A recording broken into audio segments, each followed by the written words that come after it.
Robert Munsch is Canada's best-selling author. His 33 children's books have sold more than 30 million copies around the globe.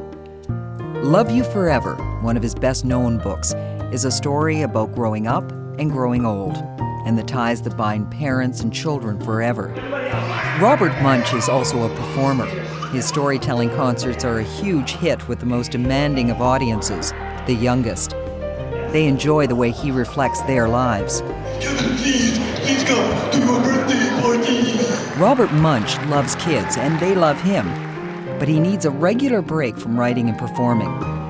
Every day, rain or shine, close to home in Guelph, Ontario, he escapes for a while and comes down to earth.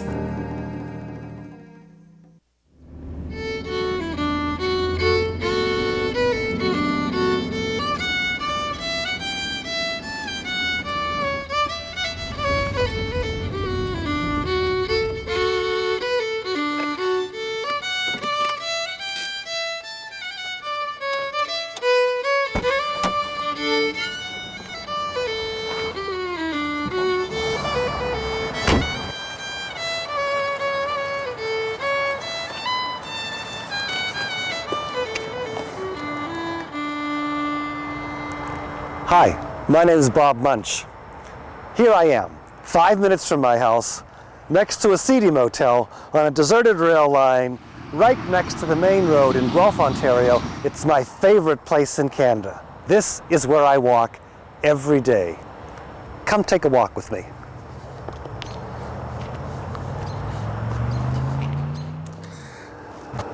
I live in my house, I work in my house.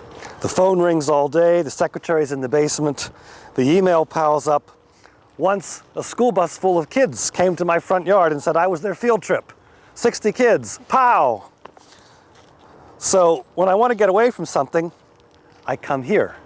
No email, no phone, no kids, just the railway line and me. I take a walk every day and see what I find. Now this is really amazing. Here we are on a railway line, and there is a snapping turtle nest right in the middle of the railway line. This is a snapping turtle egg. They're very leathery. They're not like regular eggs. They feel more like some kind of plastic. They're the size of a small ping pong ball. And the snapping turtle came up out of the swamp, climbed up. They're looking for a dry place to dig their eggs to make their nest. And here they dig in this stuff, which is railroad gravel. It's hard like a brick. And they lay their eggs and cover them as they lay them. So the last eggs are right here. And when they're done, you can't tell they're there except some raccoon has come and dug it up. And here's an egg that the raccoon ate. And here's another egg that the raccoon ate. So there's snapping turtles and raccoons right next to the cigarette plant. It's amazing. Wildlife in the middle of town.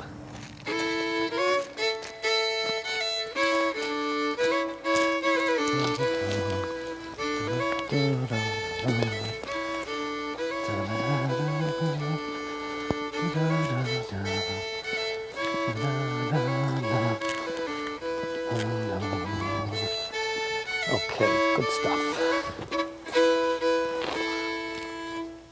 There's all kinds of stuff along an old railway line.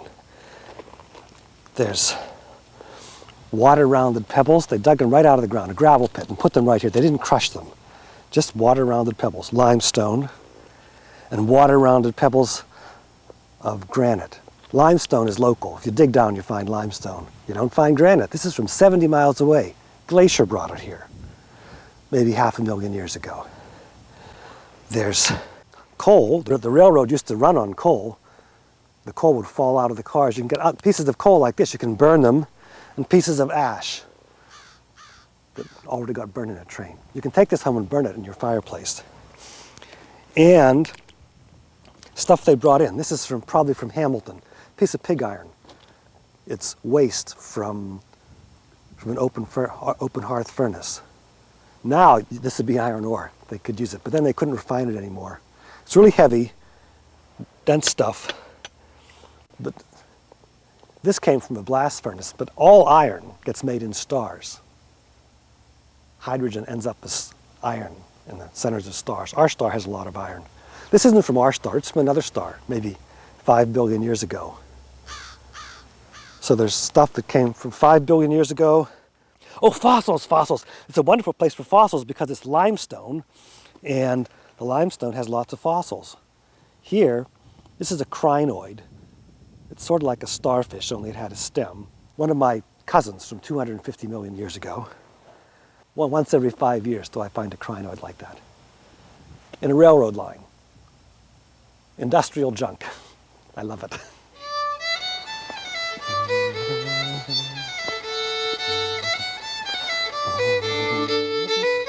Here we have a bee. It was 0 degrees this morning, so he can't fly because his muscles, wing muscles are too cold. And he's sitting here waiting to get in the sun until he gets warm enough to be able to fly. He's really sluggish right now, and he won't sting me. But after he got warm, he'd sting me. So it's cold-blooded, like a dinosaur or a snake. And we think that's primitive, but it makes the insect much more efficient. We eat 10 times the amount of food that a bee or a snake would for our body mass.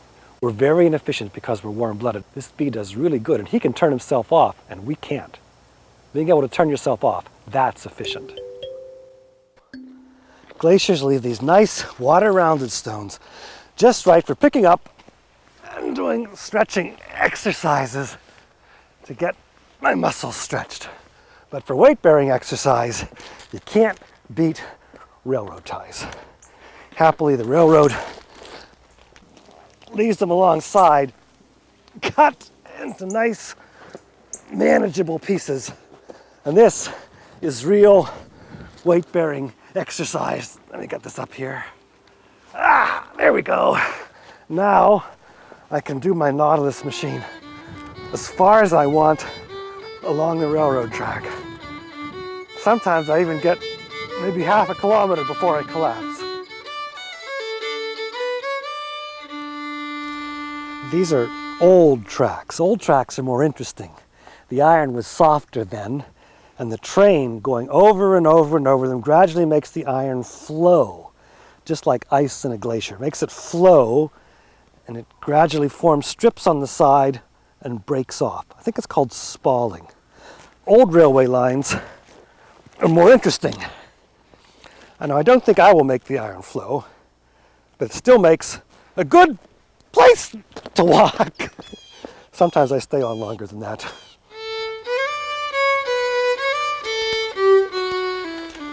And right off the railroad track is this forest. Nice maple trees, some really big maple trees here. I call it the ghost forest, but not because of the trees that are here now, because of the trees that were here. And you can still see the stumps of them, big white pines. This maple tree is growing out of the stump of a white pine that was logged a long time ago. The ghost forest was big trunks of trees that went all the way up into the sky, maybe 50 meters, no branches at all. That's the way white pines grow. And the floor would have been 6 inches thick with pine needles. A very different forest than is here now. You can still imagine it if you look out at all the stumps. You can still see the ghost forest.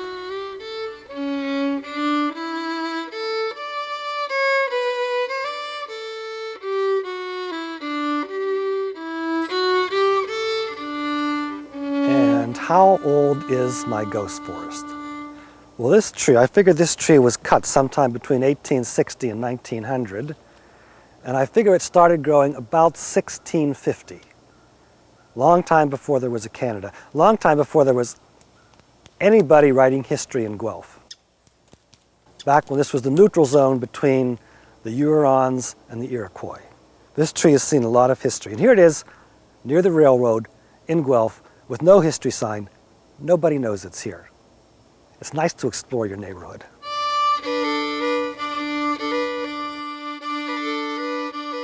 I really like walking along the railroad line because it's mindless. I can just follow the track and I'm not thinking about anything, and then all of a sudden I'm in the middle of editing a story. I didn't mean to be doing it, but there I am, right in the middle. And sometimes I'm at the end of a story, and then I realize that it's happened. I say, oh, look what happened. And it happened because I wasn't thinking about it, because I wasn't trying to do it, because I was just doing something mindless.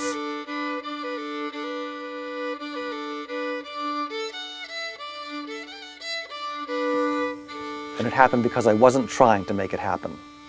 That's why I like railroads. And a nice vacation from just being on the railroad track is, of course, wild grapes. They usually taste so bad, but every once in a while you get one that's okay. This is like Russian roulette, only the gun is mostly loaded. Let's see. Oh boy, this is okay. This is a good wild grape. Yep. Jackpot.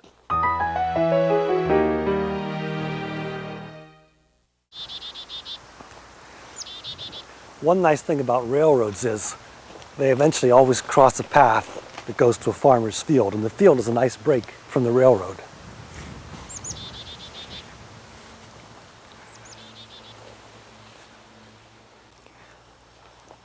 And these really big leaves mean that this is burdock. Look at all this burdock, serious burdock. You roll in this stuff and it'd be in your hair for 100 years. Everybody knows that Velcro is copied from burdock. That's why it's so sticky. But most people don't know that the black seeds of the burdock are actually edible. If you take them in, get all the stuff off them, get all the fuzz off. They're very bitter. If you eat too much, your tongue goes numb.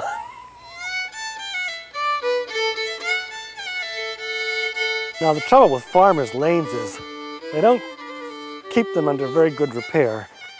That makes them more interesting to walk on. And here is the field.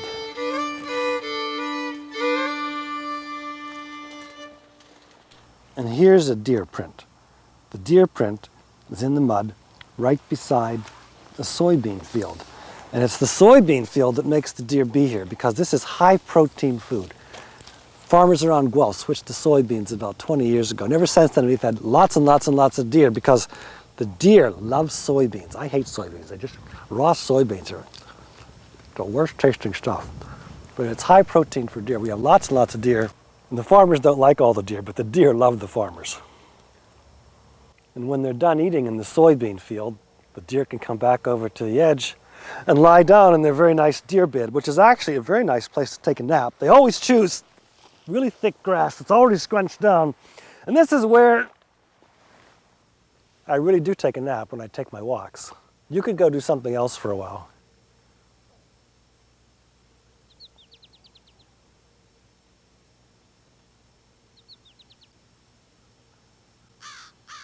Oh, okay, wait. There's no fun watching me sleep. Let's go back to the railroad.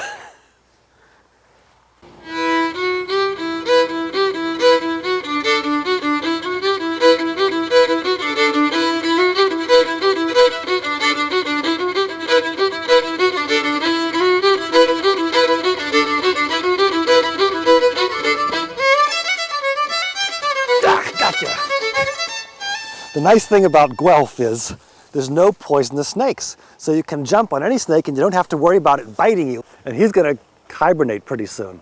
I mean, it was below freezing this morning. But they're wonderful. Now, if Guelph gets too warm, we will get rattlesnakes. That's when I leave. That's when I leave.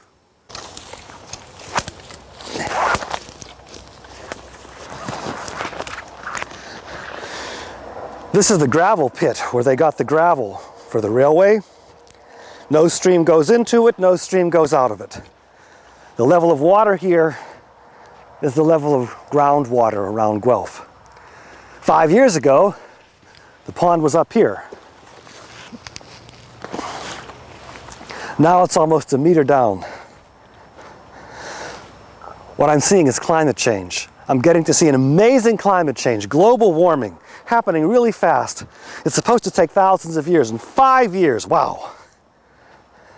It's an amazing thing to see, but if I want to water my lawn, I can't this summer because there wasn't enough water in Guelph. I don't know if the pond will be here in 20 years. I don't know if the beaver in the pond will be here in 20 years. But it's still a nice pond. When I was little, I used to always throw rocks in ponds. As a matter of fact, I still throw rocks in ponds.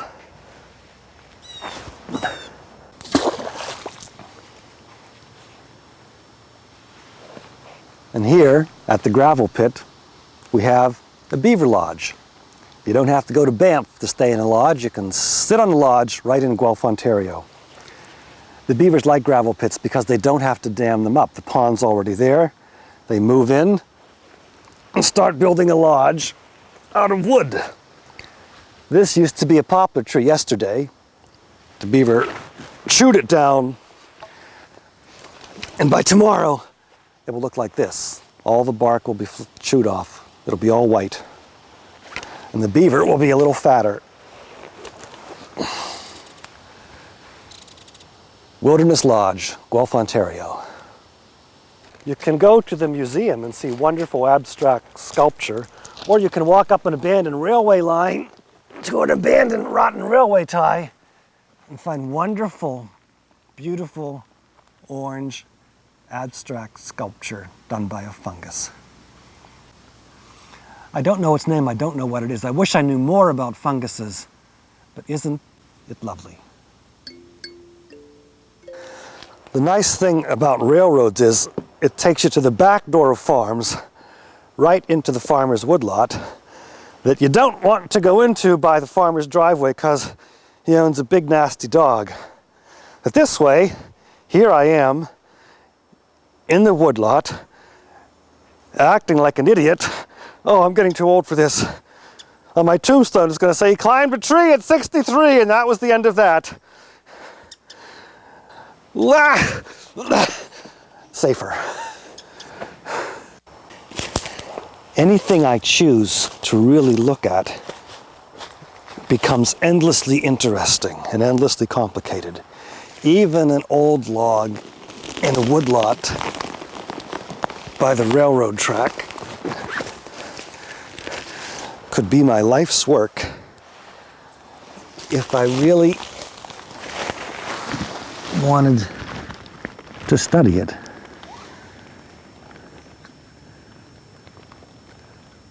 And this is just a rotten log, just a rotten log. It looks like the Grand Canyon with a 10-power magnifying glass.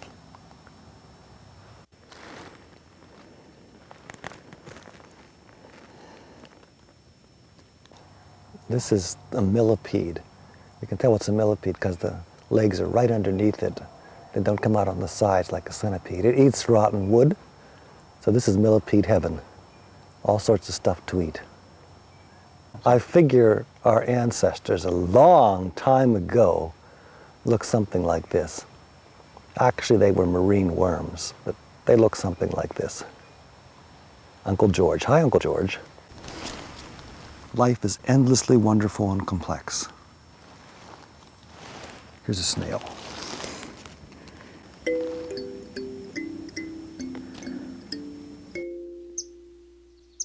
Swamps are nice places. If we were here in the summertime, there'd be black snakes all over the railroad track, sunning. In the spring, they turn green. They're just a wonderful shade of green. Now, they've all turned brown, but there's still a lot of deer in here. The deer are looking for berries. The deer like cascara berries. Don't eat cascara berries. They clean you out fast, but the deer like cascara berries. They've got winter berries, the red berries over there. And everybody likes to eat the cattails, the bulrushes. There's a fight going on here between the bulrushes, the cattails, and this stuff, scarlet loosestrife. Scarlet loosestrife is from Europe, nothing eats it. 5 years ago, there wasn't any scarlet loosestrife here. Now it's right around the edge. And the big question is, will they take over the swamp or not? The beavers don't like them, the deer don't like them, nobody likes them. But maybe it'll take over the swamp. I like bulrushes myself. Natural pollution, I love it.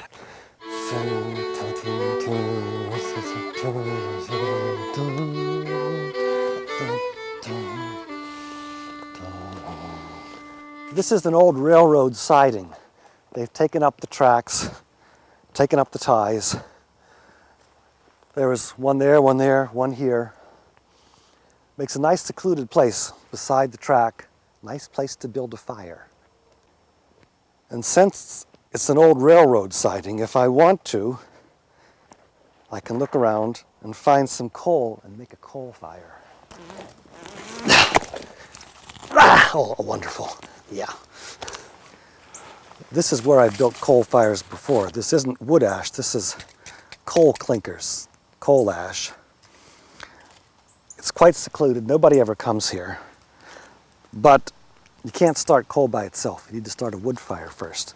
The secret to building a wood fire is little branches with no bark, about half the diameter of a match, or as close as you can get. And it helps to have a lighter. There was so much coal here because they probably had a big hopper of coal to load the trains with coal and a water tower. The old trains used a lot of water. So this is a coal fire. It's a messy thing. Most people have never seen a coal fire anymore. But every time you flick your electric switch, you're using a coal fire. You just don't get to see it burn. The power company does this for you. I got some coal at the railroad and took it home to my kids, put it in the fireplace and burned it. They said, magic, magic, it's a rock that burns. And that Christmas I gave them bags of coal. They thought it was wonderful. When I was a little kid, my dad used to say, if you're bad, Santa will bring you coal for Christmas. I give it to my kids and they think it's magic. People just don't know what coal is anymore.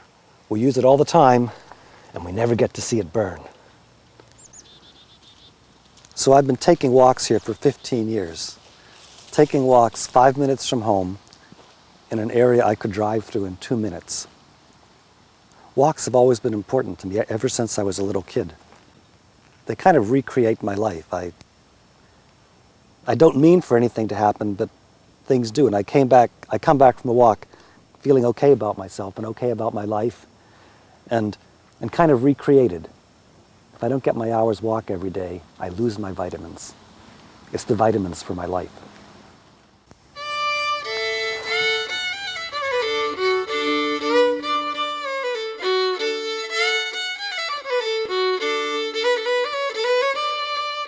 So, thanks for coming along on my walk, and goodbye from somewhere deep in the suburbs of Guelph, Ontario.